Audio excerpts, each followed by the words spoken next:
Salut à tous, c'est Mickaël, j'espère que vous allez bien.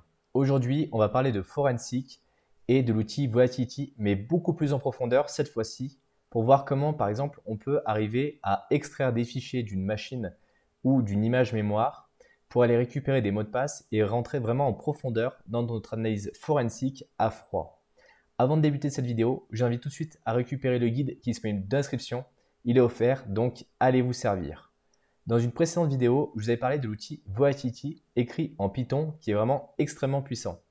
Aujourd'hui, on va travailler avec la version 2. La dernière fois, j'ai travaillé avec la version 3 qui était beaucoup plus généraliste et très pratique pour les débutants. Mais la version 2 vous permettra d'aller beaucoup plus loin. Sur le site de la fondation, vous avez la possibilité de récupérer une version en standalone qui vous permettra d'interagir directement sans avoir besoin de faire une double installation. Donc moi, je suis dans le dossier et ici, dans mon standalone, j'ai directement en fait un binaire que je peux appeler. Donc là, je vais l'appeler et Volatility, hop. Je vais effacer tout ce que j'avais écrit pour que vous puissiez bien voir à quoi ça ressemble. Et ici, on l'appelle. Donc, on va mettre un "-h". Et vous allez voir que les options sont complètement différentes à la version 3 qu'on avait. Ici, on va devoir jouer vraiment avec des profils. On va devoir comprendre en profondeur ce qu'on fait. Ce n'est pas scanner automatiquement pour récupérer les symboles et savoir que vous êtes sur une image Windows, Linux ou Mac par exemple. Donc la première chose qu'on va faire déjà, on va remonter en haut, c'est d'aller afficher le fichier et d'afficher les informations. On va reprendre la même image qu'on avait pour partir sur une base qui est la plus simple possible. Ici, on va faire image info. Image info, ça permet de sortir les données qu'il y a dans l'image et de voir ce que Volatility est capable de détecter. Une fois qu'on a récupéré les informations de cette image info, ce qu'on pourra faire, c'est qu'on pourra définir directement des variables d'environnement pour éviter de passer par l'ensemble de ces options. Cependant, avec la version standalone, je trouve que ça marche pas très bien. Donc sur la version principale installée, vous pouvez le faire avec des volatility underscore profile par exemple, où vous avez différentes variables d'environnement que je vous laisserai voir dans la documentation technique. Mais dans la version standalone, je vous conseille plutôt de mettre directement les options. Ici, vous voyez qu'on nous suggère plusieurs profils. Le Windows 7 SP1 en 64 bits. Et donc là, on a cette version qui est la plus probable. Donc nous, c'est ce qu'on va prendre comme profil. Donc ici, on va commencer pareil par faire un - profile. Et on va aller mettre le nom du profil qu'on a récupéré. Donc si on fait ça, juste on charge. Maintenant, il faut taper des commandes. On va essayer de voir un petit peu ce qu'il y a comme processus, par exemple, qui peuvent tourner dessus. Donc là, on va faire pstree. C'est un petit peu l'équivalent du windows.pstree. Ici, on a différents éléments qui sont assez intéressants. Donc là, vous voyez, on a explorateur de fichiers, on a le CMD, on a un KeePass qui est lancé. C'est-à-dire que potentiellement, il est ouvert et potentiellement, il y a une base KeePass à récupérer. Donc, nous, ce qu'on va aller faire, c'est qu'on va aller voir un petit peu ce qui peut traîner sur l'ordinateur. Et souvent, quand les personnes elles ont besoin d'accéder à un KeePass, elles vont copier des données dans le clipboard, que ce soit des mots de passe déjà utilisés, des mots de passe à venir. Si jamais vous arrivez à extraire la mémoire à ce moment-là, potentiellement, il y a des choses qui sont vraiment très intéressantes. Ici, on voit qu'on a des données qui ressemblent potentiellement à un mot de passe. Donc, on va les garder quelque part. Donc ici, on va aller par exemple sur Geany. On va créer un nouveau fichier et on va mettre ce mot de passe-là qu'on a pu récupérer. Maintenant, si on va aller encore plus loin, on va aller explorer un petit peu les fichiers qui sont sur la machine. Donc là, on peut faire la commande file scan. À partir de là, vous allez avoir beaucoup de fichiers qui vont être remontés. Ce sont tous les fichiers qui sont présents sur l'ordinateur. Donc là, compliqué d'arriver à s'y retrouver, mais nous, on a quand même quelques éléments qui peuvent nous intéresser. Par exemple, on sait qu'on est sur du KeePass. Donc, on va essayer de filtrer par KeePass pour voir déjà sur quelle version de KeePass on peut être. Donc, hop, je vais juste revenir en haut de l'écran.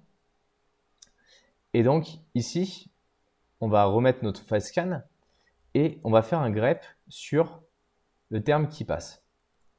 Donc, pour voir si on est sur une version 1, une version 2, si on a plus d'informations, voir un peu où il est installé, ça peut être intéressant parce que tous les mots de passe d'un utilisateur sont contenus dedans. Donc là, on voit qu'on n'a pas forcément quelque chose qui va être remonté. On peut essayer de faire quelque chose de plus généraliste. On peut essayer comme ça, on va voir. L'idée étant de trouver quelques éléments qui pourraient nous aiguiller en tout cas sur une piste. Ensuite, sinon, on peut chercher par KDB. KDB, KDBX, ce sont les extensions de KeePass. Donc voir s'il y a une base de mot de passe. Si le KDB est déjà ouvert dessus, s'il y a une base, s'il y a un KeePass qui est ouvert dessus, il y a une base KDBX qui est dessus, ou KDB. Donc là, on est sur du KDBX et on voit que le fichier il est stocké sur le bureau de l'utilisateur qui va s'appeler Michel. On pourrait bien sûr essayer de voir si on peut accéder par exemple aux informations de l'utilisateur. Donc là, on va faire un hdump. On a ici un utilisateur avec un mot de passe qu'on pourrait casser, qu'on a déjà cassé dans une précédente vidéo. Donc ça, on sait que c'est Summer, le mot de passe qui est ici. Donc ça peut être intéressant. Là, ce qu'on va essayer de faire, c'est surtout d'extraire en fait ce fichier. Ce fichier, vous voyez ici, il y a une référence dans la mémoire. Cette référence dans la mémoire, elle va nous être très utile.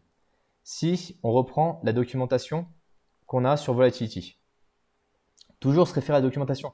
Vous avez des cheat sheets énormes, mais la documentation est quand même assez bien faite. Là, par exemple, on peut aller chercher tout ce qui est lié au fichier. Donc, on va sur la partie fichier. Vous savez ce qu'on va faire? On ne va pas s'embêter. On va grep directement dans la documentation sur tout ce qui a un lien avec les fichiers, donc file.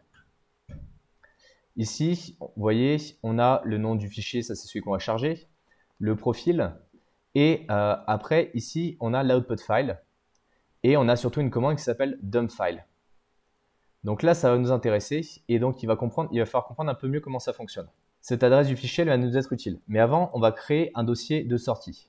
Donc pour extraire notre fichier, on va récupérer l'adresse à laquelle il est positionné, et ensuite, on va reprendre nos commandes, et cette fois-ci, on va faire dump files, moins grand Q pour mettre l'adresse à laquelle il est, donc ici, on lui spécifie, et moins dump dir, qui est l'élément qu'on a vu juste avant. Donc, on va mettre égal, et là, on lui spécifie le dossier out, celui qu'on a créé. Donc là, si on va dans notre dossier out, on regarde ce qu'il y a dedans, on a un fichier .date. Si on regarde ce que c'est ce fichier .date, on voit bien que c'est une base de mots de passe en KDBX. On va essayer de l'ouvrir directement et voir ce que ça nous donne. Donc, on va mettre le file. Donc, on prend l'outil KeePass. Et ici, il nous demande un mot de passe. On peut essayer le mot de passe de l'utilisateur Summer. Ça n'a pas l'air de marcher. On va prendre le mot de passe qu'on avait trouvé au préalable. Donc, on va cliquer ici dessus. On va la rentrer. Et là, on voit qu'il nous ouvre bien la base de mots de passe. C'est bien celle qu'on a, hein, on voit bien le fichier. Et là, par exemple, on a accès au mot de passe de l'utilisateur. Donc, par exemple, on peut prendre le mot de passe, son mot de passe Gmail. Ici, on va éditer, par exemple, l'entrée. On pourrait, par exemple, aller récupérer tout ce qui est dans les propriétés avancées et autres.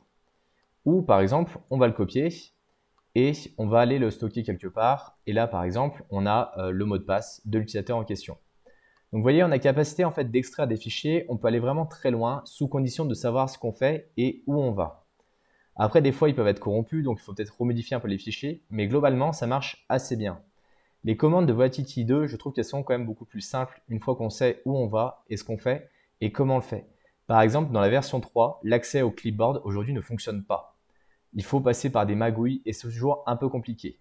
Pareil, vous pouvez rajouter des plugins dans un dossier que vous stipulez et mettre des fichiers dedans en Python sur lesquels vous allez pouvoir appeler ces plugins pour faire du complément. Et il y en a tout un tas, par exemple, pour faire de l'analyse sur Android et sur Volatility, la version 3, ils ne sont pas encore disponibles.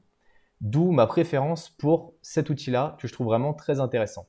Maintenant, dites-moi en commentaire si vous avez apprécié cette vidéo, si ça vous a appris des choses, si vous maîtrisez Volatility ou si vous préférez utiliser par exemple d'autres outils pour aller naviguer directement dans la mémoire d'un ordinateur ou d'autres éléments. On se retrouve dans une prochaine vidéo. Salut à tous!